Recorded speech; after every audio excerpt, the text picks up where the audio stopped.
Praise the Lord. सबको जय मसीह की।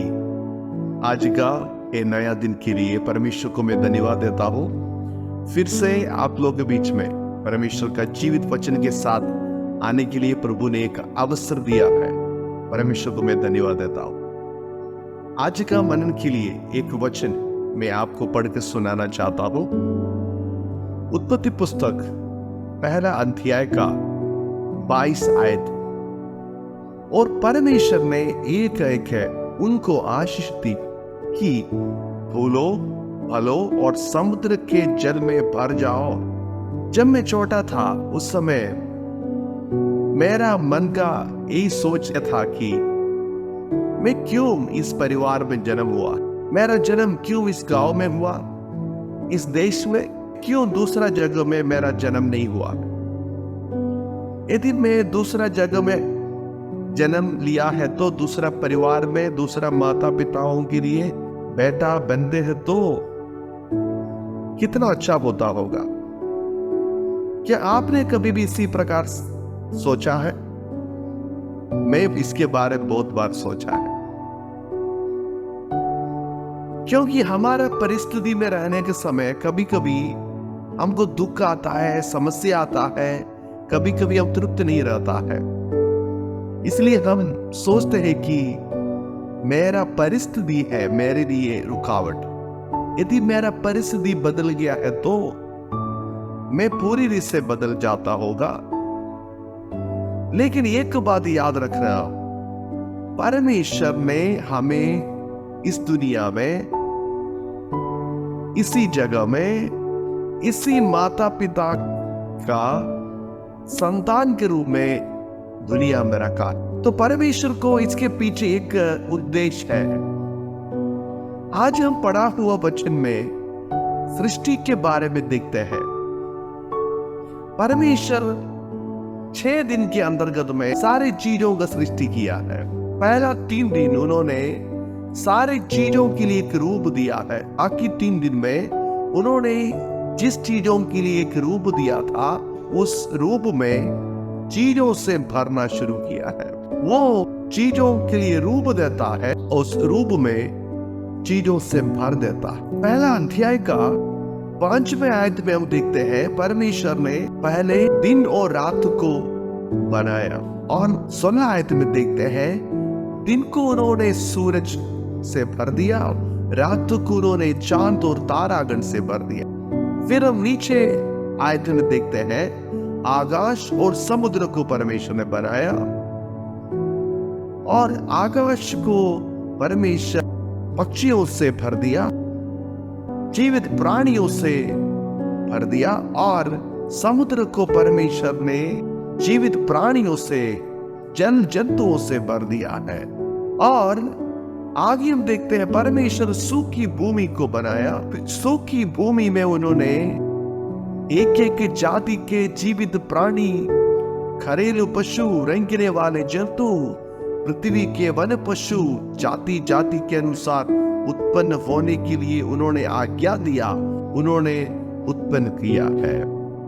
तो परमेश्वर सिर्फ रूप देने वाला नहीं बल्कि उस रूप में चीजों से भरने वाला है। आज हम जिस जगह में रहता है वहां पे परमेश्वर ने हमें जैसे चीजों से भर दिया, हमें भी परमेश्वर एक उद्देश्य के साथ रखा है। वो उद्देश्य हम लोग पहले पढ़ा है। पहला अध्याय का 22 आयत में लिखा है परमेश्वर ने कहा फूलो फलो समुद्र के जल में भर जाओ। परमेश्वर का योजना है कि हम लोगों को जगह पे रखा, वहां पे हम लोग भूलना है, फलना है और भर जाना है। लेकिन लोग क्या चाहते हैं? अपना परिस्थितियों में प्रसन्न नहीं होता है। क्यों? अपना जगह में भूल नहीं पा रहा है, फल नहीं पा रहा है और भर नहीं पा रहा है। कारण है कि परमेश्वर बिना हमारा जीवन में हम कुछ भी नहीं कर सकता है। यूहन्ना सुसमाचार 15 अध्याय में यीशु मसीह परमेश्वर के साथ रिश्ता बनाने के विषय में मसीह में वास करने के विषय में संदेश दे रहा है।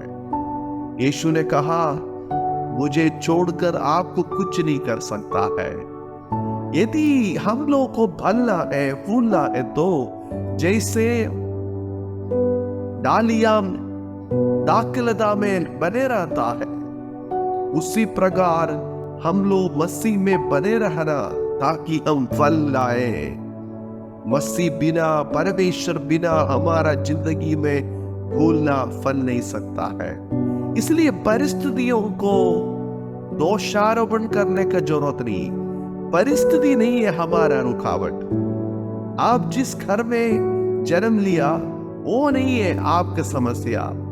जिस देश में जन्म लिया वो नहीं है आपका समस्या।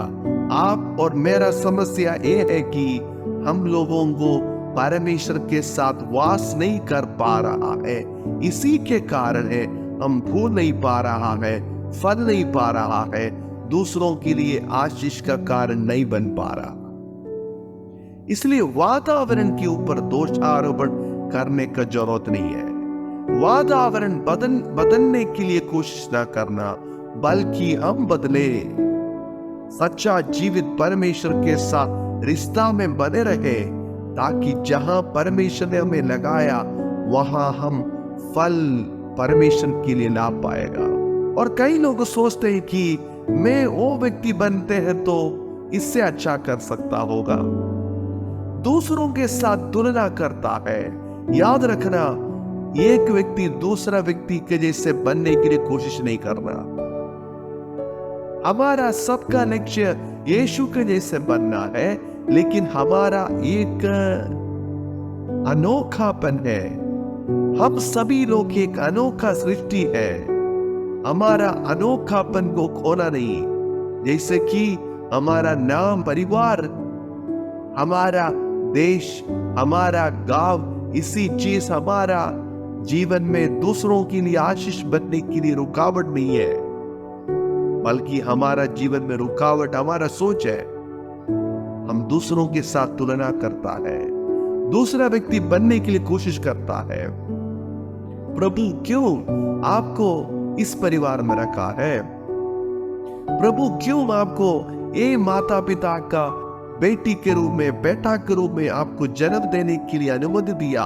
क्योंकि परमेश्वर चाहते हैं जहां आपको परमेश्वर ने लगाया वहां पे हम दूसरों के लिए आशीष का कारण बन जाए।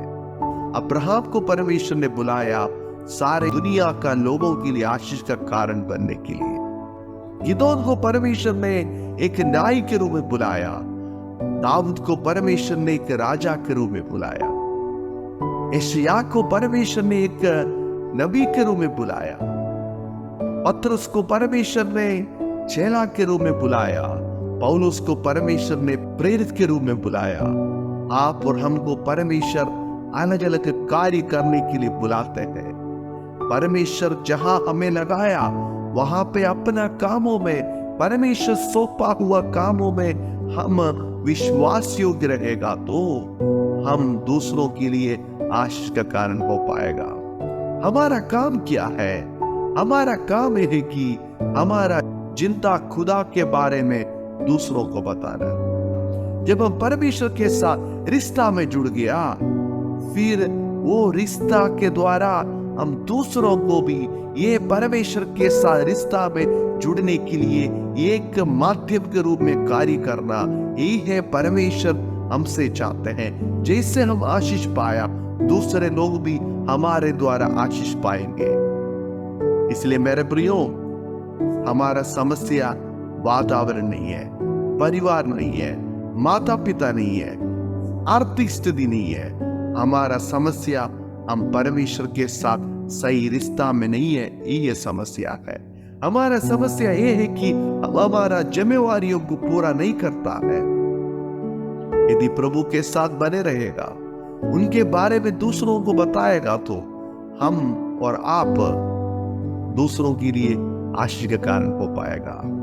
परमेश्वर ने आपको जहां लगाया वहां हम दूसरों के लिए आशीष का कारण होने के लिए परमेश्वर बुला रहा है। आज का दिन अपना जीवन को परखें। क्या आपका जीवन दूसरों के लिए आशीष है? यदि नहीं है तो प्रभु के साथ करीब रिश्ता बनाए और प्रभु के बारे में दूसरों को बताएं।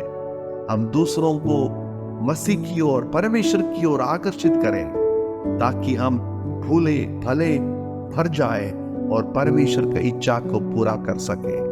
जैसे परमेश्वर ने चीजों को रूप दिया, उसी में चीजों से भर दिया, उसी प्रकार प्रभु ने हमें भी रखा ताकि हम भूले भले और भर जाए।